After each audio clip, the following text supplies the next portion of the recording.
Hey, what's going on, you little shits? It's okay for me to say that because mine is Crumpy Shet, as in spelled S-H-E-T.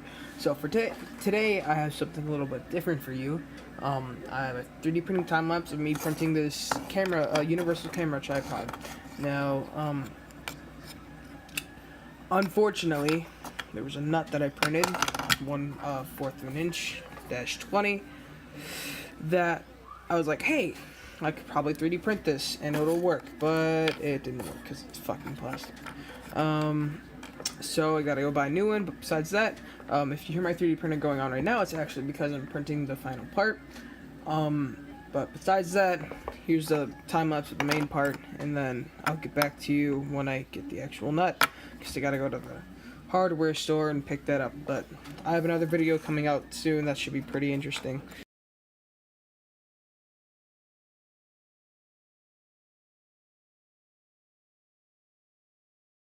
Okay, it is currently 12:38 a.m. and the print is just off the bed, and unfortunately this is first of like 5, so yeah, this sucks. All credit goes to Jake, by the way, on Thingiverse for this model, so I'm gonna go get back to printing now.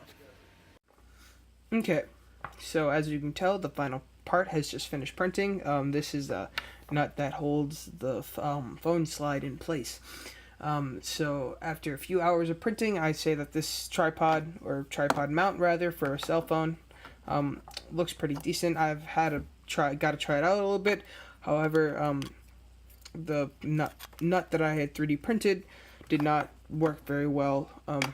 So here you take the slide and you slide it in the little channel thing there, and then you put the nut on to the appropriate size that you need for your cell phone, depending on how large it is or whatever kind it is. So if there's one thing that I could take away from this print, is that nuts don't work very well when they're made out of plastic or 3D printed.